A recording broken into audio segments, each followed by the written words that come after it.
Reforms पे एक clip जो कि स्टेज पे चलाएगा. The strong bond between India and Japan. Under the visionary guidance of the Honorable Prime Minister, Shri, and the deep respect for the creator Uttar Pradesh, is committed to Japan, investing in Uttar Pradesh. दो देश, दो भाषाएं, दो संस्कृतियां, लेकिन सपना एक, दोस्ती, विकास और बेहतर भविष्य। लखनऊ में भारत जापान की युवा पीढ़ी का ऐसा मिलन हुआ जिसने दिल को जीत लिया। भारत और जापान की युवा पीढ़ी के बीच दोस्ती और सांस्कृतिक संवाद का एक अनोखा कार्यक्रम देखने को मिला। सीएम आवास पर आयोजित a dialogue with the future में जापान के यामानाशी प्रांत से आए 13 विद्यार्थियों ने लखनऊ के अलग अलग स्कूलों के बच्चों के साथ संवाद किया।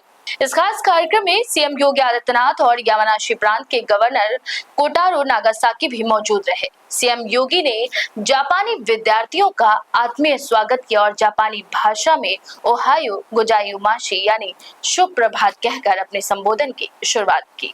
सीएम योगी ने कहा कि ये केवल विद्यार्थियों का मिलन नहीं बल्कि दो संस्कृतियों, दो परंपराओं और दो देशों की युवा पीढ़ियों का मिलन है।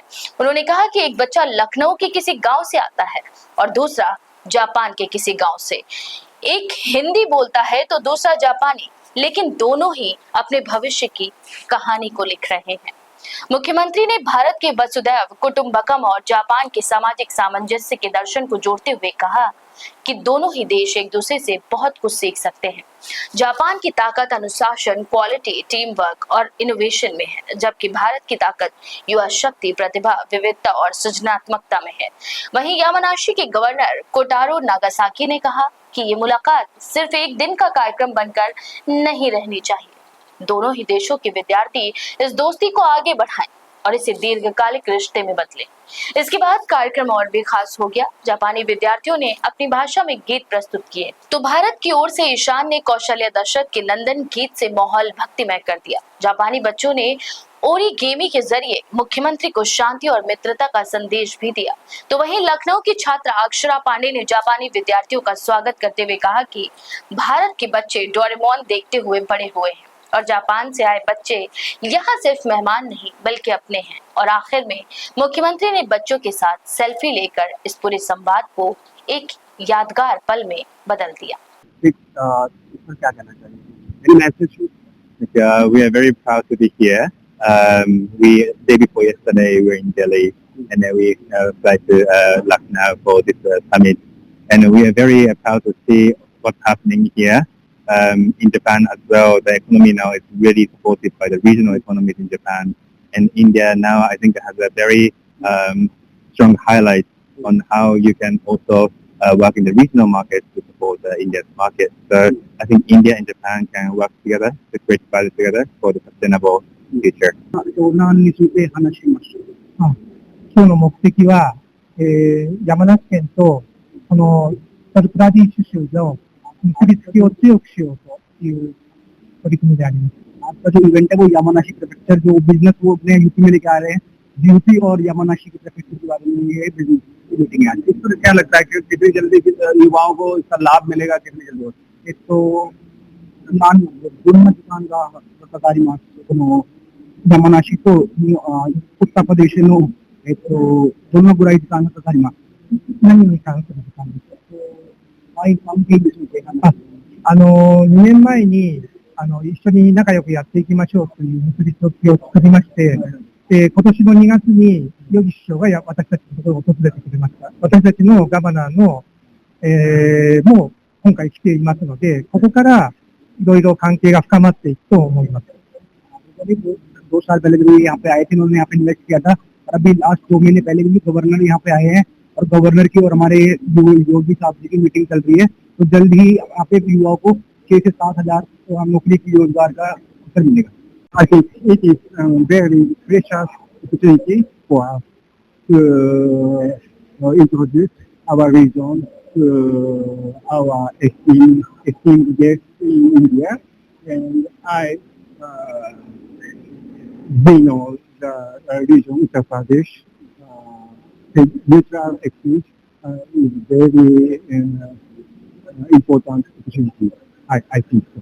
मेरा नाम संतोष सिंह है और मैं all India domestic tour operator का पूरे यूपी का चैप्टर चेयरमैन हूँ। तो टूरिज्म पॉइंट ऑफ व्यू से हम लोग के लिए बहुत बेहतर है कि जापानीज जो भी लोग आए हुए हैं आने वाले दिन में यहाँ इन्वेस्ट करेंगे, जिससे आर्थिक स्थिति यहाँ की सुधरेगी। और टूरिज्म ही ऐसा एक सेक्टर है जो बिना इसको इंडस्ट्री, टूरिज्म को इंडस्ट्री कहा गया, स्मोक लिफ्ट इंडस्ट्री। क्यों? क्योंकि ये आपको डायरेक्ट और इनडायरेक्ट दोनों रोजगार देता है और टूरिज्म से कई लोग का फायदा होता है, कई लोग का घर चलता है। और इसको बढ़ाने के लिए जब बुद्धिस्ट यहाँ शुरू हो जाएंगे, क्योंकि वहाँ पे जापान में बुद्धिस्ट आपका बहुत अधिक है, इसके बाद हिंदू भी है। और यूपी ऐसा जगह है जहाँ पर बुद्धिस्ट प्लेसेस, आप बुद्धिस्ट प्लेसेस में कर सकते हैं तो वाराणसी है जहाँ पर उन्होंने ज्ञान प्राप्त किया था, कुशीनारा है, कुशीनगर जहाँ पर उन्होंने परिनिर्वाण किया था, सर्वास्ती है जहाँ पर 24 रेनी सीजन बिताए थे गौतम बुद्ध जी। तो जितने बुद्धिस्ट आएंगे पूरे बुद्धिस्ट सेक्टर के लिए फायदा है। हाँ ठीक है, युवाओं को रोजगार की अगर बात काफी चर्चा का विषय बना रहा है। काफी लोग जो रोजगार बेरोजगार लोग हैं उनको ITI सेक्टर हो चाहे GTI हो, तमाम तरीकों से रोजगार, चाहे वो यहाँ आपके इंडिया में हो, आउट ऑफ कंट्री में जॉब कर सकेंगे। ऐसे आंकड़ों पर क्या करने जाएगी जिससे भी प्रस्तुत। देखिए, टूरिज्म में आने वाले दिन बहुत अच्छा स्कोप है और मैं नई पीढ़ियों को कहना चाहता हूँ कि जो आदमी BA MA फिर इस तरह से बैठता है, उससे अच्छा है कि एक फॉरेन लैंग्वेज सीख ले और आपको इससे अच्छा रोजगार कहीं नहीं मिलेगा। यहाँ पर आप गाइड हैं, फैसिलिटेटर हैं, कई तरह के कोर्स होते हैं। अगर आप फॉरेन लैंग्वेज सीखे रहेंगे या कोई भी domestic language apart from English या हिंदी, तो आपको पर्यटन में बहुत अधिक मिलेगा। मैं आपके माध्यम से हर एक जितने भी नए युवा हैं उन सबसे कहना चाहूंगा कि आप लोग टूरिज्म सेक्टर में ही अपना भविष्य बनाएं। इसको क्या कर रहे हैं, किस तरीके से प्रोफाइल?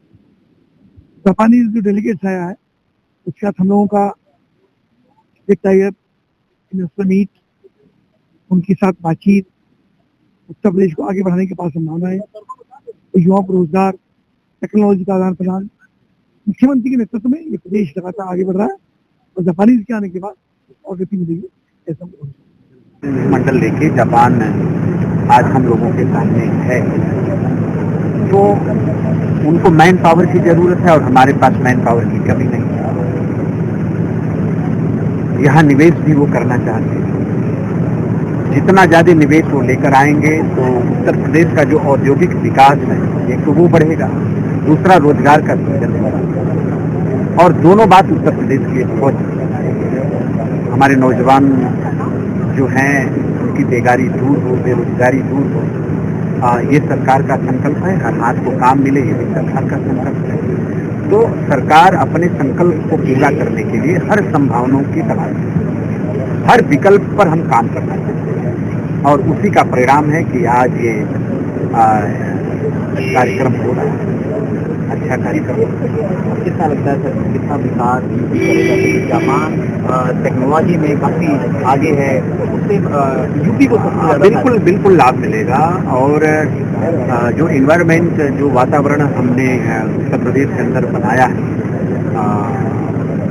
उसका ही की वजह है कि आज इस तरह से निवेश आ सकता है। जितना ज्यादा उद्योग आएगा और जापान की तकनीकी, आप जानते हैं कि तकनीकी दक्षता से भी दुनिया परिचित है। तो जापान जितना हमारे साथ तालमेल बना के, हम जापान के साथ समन्वय स्थापित करके जितना एक साथ हम आगे बढ़ेंगे तो दोनों देश हो पाएंगे। देश की हर खबर सबसे पहले